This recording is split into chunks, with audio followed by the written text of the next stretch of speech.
Hey folks, Ariel over here. I have some sad news. Hey, baby, come here. You gotta stay laying down. Okay.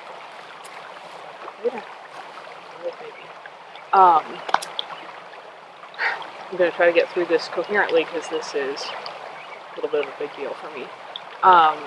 Burley was hit by a car. As you can see, he has survived so far, but the news isn't quite as good as it looks. What happened is he and I went and visited Clay at work. Clay stays at work through the week, and usually on the day I clean. I clean houses fairly close relatively to where he works, so we usually get to have dinner together that night. Then I come back here to take care of the other critters. Sounds like I have a Velcro sneaking up on me. Anyway, I have, for years before we were good friends, Clay and I had worked together, so Burley's been around that property since he was little, and he knows it well. It's well back off the road. He knows where his boundary is. He knows where there's a fence line. It's not like our fence that he actually can't go through it, but there's a horse fence. He knows that he's not allowed to go past there. I drilled this into him when he was little. He has never, ever ignored that. This is a dog that follows rules. Like, if I tell him not to eat meat, I can put bacon in front of him and let it sit there and walk off out of sight and come back 3 hours later, and he'll be guarding it to make sure no one else takes it, but he will not touch it. English Shepherds are just usually phenomenal rule followers, and so at this point in his life, I just wasn't really worried about that. But what happened was there was a fox had been on the porch there every night, kind of tormenting Tana, Clay's dog, and it came in. He was hot on its trail. Fox chasing has always been encouraged. He's been a spectacular. He's fast, but he's in no danger of catching a fox. But he's always been a great protector of our birds and everything here, so he will run off, foxes, coons, hawks in the air, stuff like that. So I've never tried to discourage him from fox chasing, but this one ran the entire way down the lane, and apparently with that fresh scent in his nose, he forgot all of his rules and normal things and followed it. Straight down the lane, straight into the road, except Burley didn't make it across the road. There was a pickup coming. It could not see him. The guy who hit him felt terrible. He stopped. We were both in the house and were on the scene within a few minutes, but didn't actually see it happen. He said I couldn't see him coming until he cleared the gate at the end of the lane, which I'm quite sure is true. There were still snowbanks. As you can see, the snow's done some melting since then, but there were still snowbanks, and he's not a very tall creature, and I'm positive he could not have seen him. Like I said, I drive by here every day, and I've never even seen a dog near the road here. I didn't even know there was dogs around here. I wasn't looking for one. I was like, well, that's because neither of our dogs have ever gone near the road. But it happened. Not sure exactly how and where he got hit. When I first saw him, my actual first thought was, man, baby, I wish you had just died instantly because I'm going to have to put you down. He looked terrible. He had blood gushing from his mouth. He had a smashed eye hanging out. Not a pretty picture, not something I will ever forget, not something you want to see. But he was very dazed and confused. As near as we can tell, it seems like what happened is probably his head got run over. But, at that point, it was too close to being under the truck. The guy couldn't see what happened. We didn't see it. Anyway, I thought there was no way he was going to make it at all. But he was clearly dazed and confused, and like I said, bleeding everywhere. Looked just awful. But he stood up and, did a little confused circle on the road edge. And my first thought was, wow, his back isn't broken. I fully expected it to be broken, his back end dragging, and him be paralyzed. But that wasn't the case, and his, legs seemed to work. So we wrapped him up in some blankets and called the vet, the closest vet to that area, who met us at his clinic about as fast as we could get there. This was in the evening, so this was an after-hours call he came rushing in for. And he got a painkiller into him so he could relax enough to be able to. You've got to stay, baby. You've got to stay. So you can't go exploring right now. Come here. I know. Come here. Lay down. Okay. I know this is hard, but you gotta stay with me. Got an IV painkiller of some kind into him so he could examine him. Took a couple X-rays and said, well, there is no internal damage that I can see. No organ damage, no other broken bones. And I was very upfront, if if he's just going to not make it anyway and just be in agony, tell me. I mean, that's not what I want to hear, but I want to know that if that's the case. He said, no, I think this dog has a really good chance of making it. So he sent us home that night with several more injections to give him to keep him out of pain, which I spent the night on the floor beside him. I did not sleep at all, just monitoring him and giving him injections every few hours.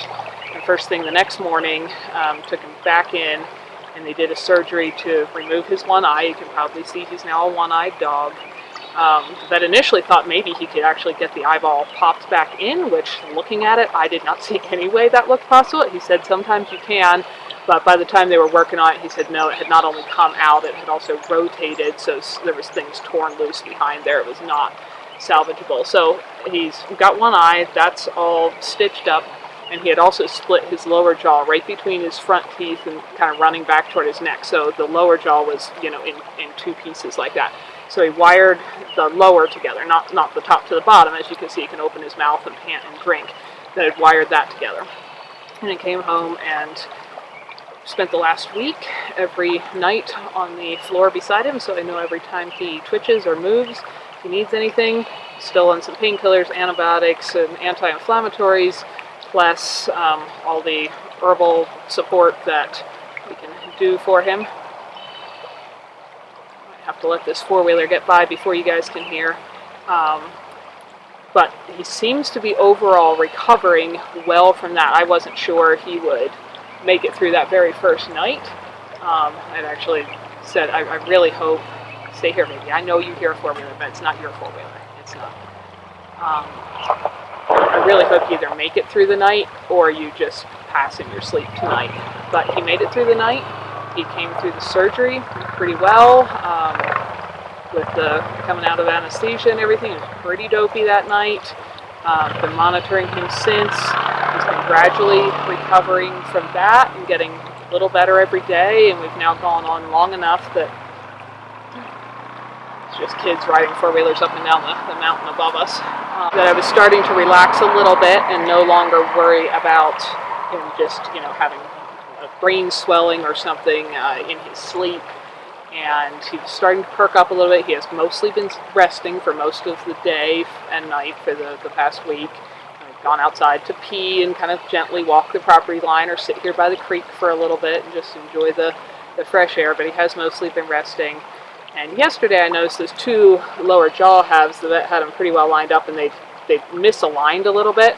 So I called him to see if he wanted to look at that. I figured part of that was probably the swelling had gone down and the wire he used had probably loosened up. And he said, yeah, he'd take a look at it. So he checked it, and he said, yeah, I think we should snug that back up. So yesterday, poor guy had to go back under anesthesia to work on that. He actually ended up pulling the bigger wire that held the two halves together and putting several smaller wires that really snug that up. But while he was, the concerning part is while he was under for that, the vet felt something else moving that didn't feel right, and realized that in addition to the split this way, up where your jaw goes, back and then up to kind of the hinge area here, clear back in here, just shy of that hinge, there's a crack running almost the whole way through the jawbone.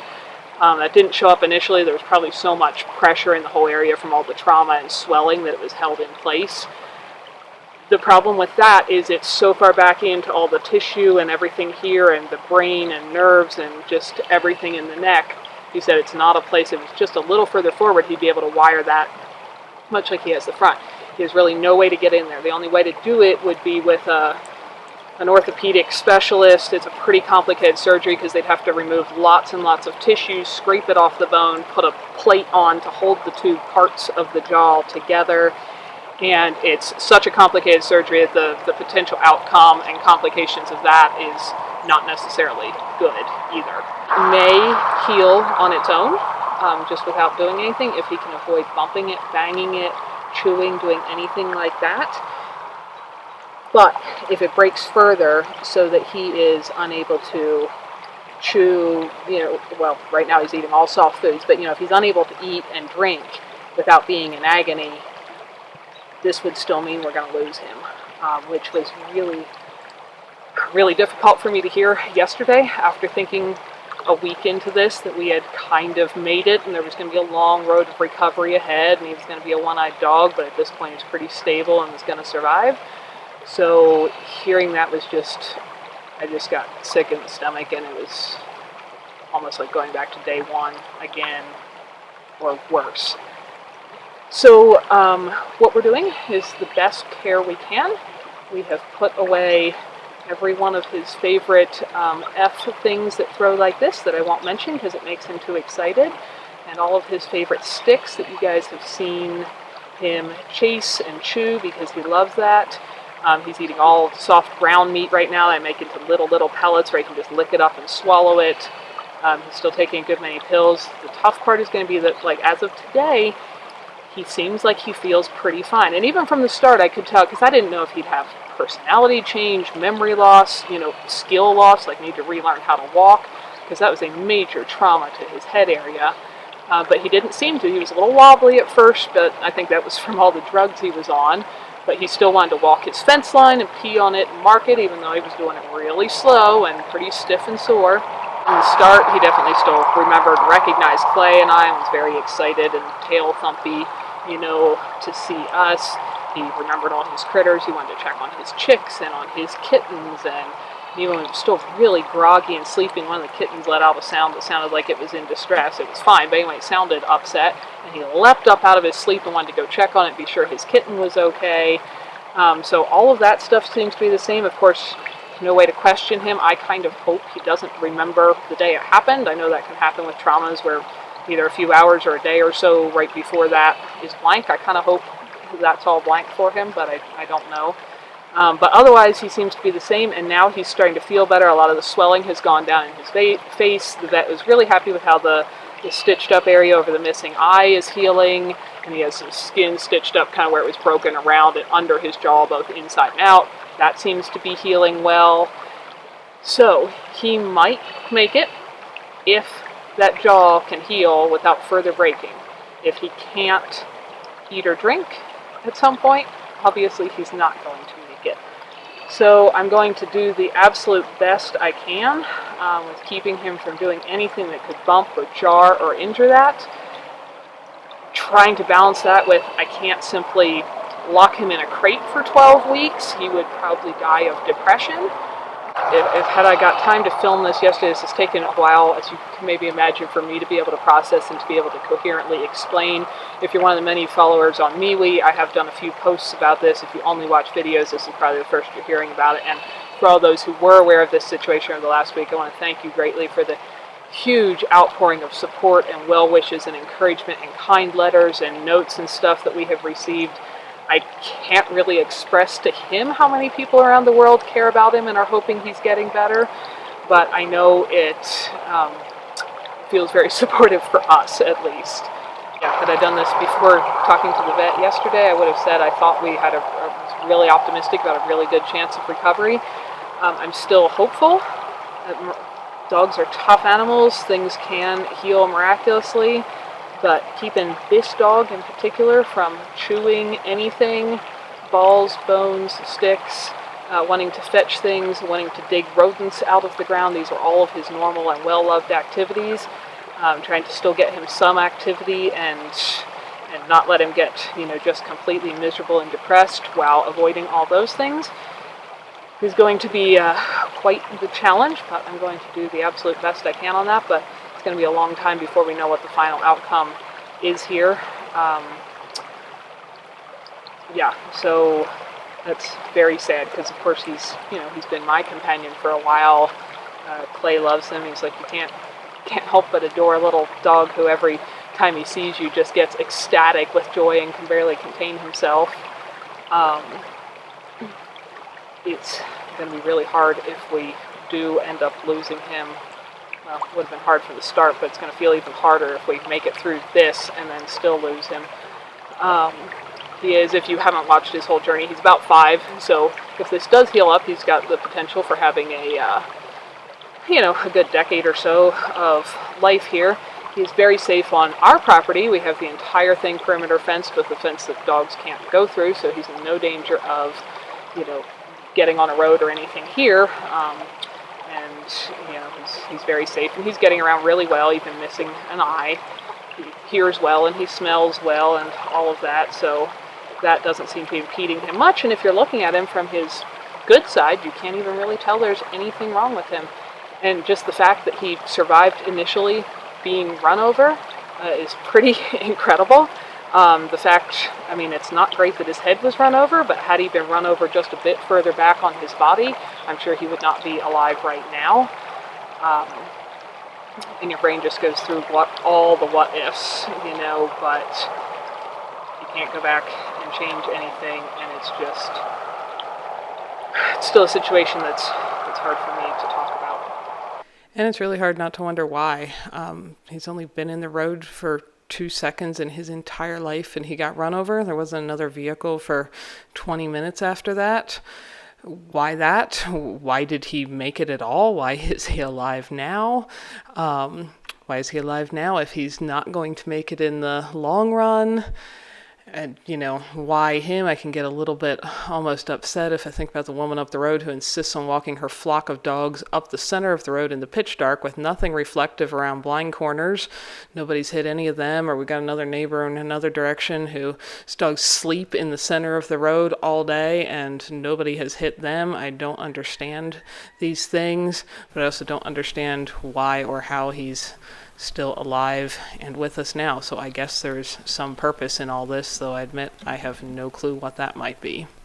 I'm still sleeping on the floor beside him every night because I don't want him going up or down, anything where he could jump up or down and create any more jarring than possible.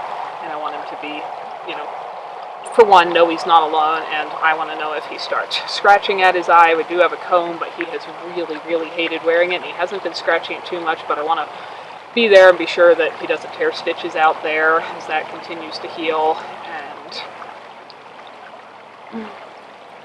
all that good stuff. I don't know when I'll feel comfortable letting him sleep on his own again, if ever. Usually he just kind of likes to curl up in one of his quiet little corners and be left in peace. But yeah, this is pretty hard. He's been my companion for a lot of years, plus he does a lot of valuable jobs around here. Protects everybody else on the property, mothers all of the baby things, as you guys have seen over time. And I did want to mention, if you're new, I'm sorry if this is your first other video. I know I was just stunned at how many people wanted to watch that review I did of our years up in the clearing, and part of it was just me, part of it was both of us.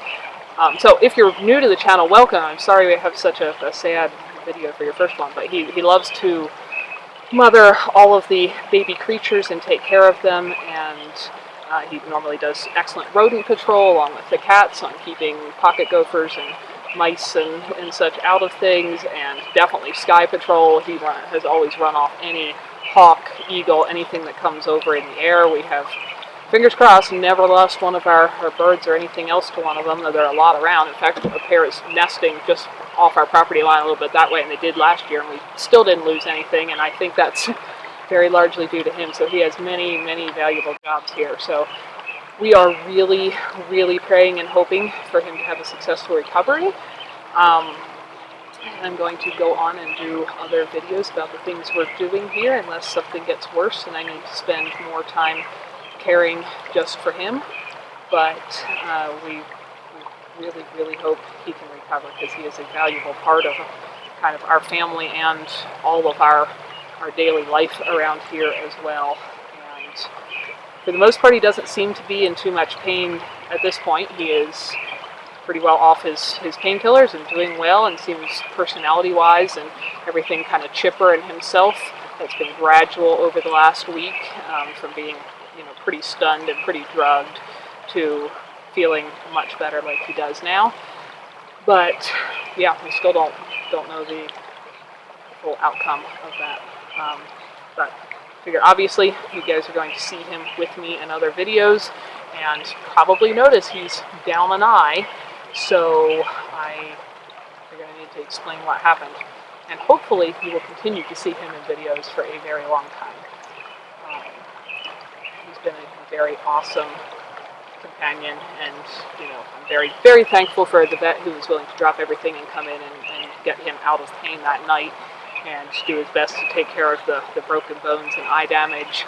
I'm very appreciative of that. We are doing all of the natural relaxation and healing stuff we can, from sitting by the creek for the peace of the rippling water and the benefits of grounding, to playing relaxing, healing frequency music, and he's taking a lot of different herbal things like comfrey and several mineral supplements, all geared toward helping bone regrow as fast as possible. So I'm doing everything I know of, that the vet knows of, that his breeder, who's also great with stuff like this, knows of, that my personal doctor knows of, etc. And we're going to try to give him the best chance he can. But yeah, this has been a sad week around here, and we share the ups and downs of life here, because I know sometimes people say, oh, your life is just perfect all the time, and there are many things I love about my life, but it does have ups and downs, and this is a pretty big down. So that is what is going on with us now. Like I said, it's turning into spring. Just in the week I've been nursing him. Boy, you can turn around. You just got to stay with me, because I got to keep an eye on you. Boy. We have had a bunch of warm days, and a ton of snow has melted, and now all the spring things are here. So I will, presuming he can still pretty much just stay beside me, be supervised, and do things, we will have videos on some of that. But if you don't see anything for a bit, it may be because he needs more care, and I just don't have time to do anything else. And I do want to just say again, thank you for all of you guys who follow us on MeWe and have seen the posts about this in the last week, for your huge outpouring of love and care and support and kind words and thoughts. It's been, again, I don't know that I can really communicate it all to him, but it's been very helpful and encouraging for me, because this has been a stressful week for both Clay and I. And Burley's kind of my dog and Tana's his dog, but our lives have combined now for a while, and we both love both dogs. But I know Clay has been very worried about Burley and worried about me, so it's been rather stressful for him as well. So that's where we're at. We're going to go back in for the evening and hopefully get a good night's sleep, and we'll see you in a later video. Thank you, guys. We hope you enjoyed it. Come back next time for more adventures. Thanks for watching.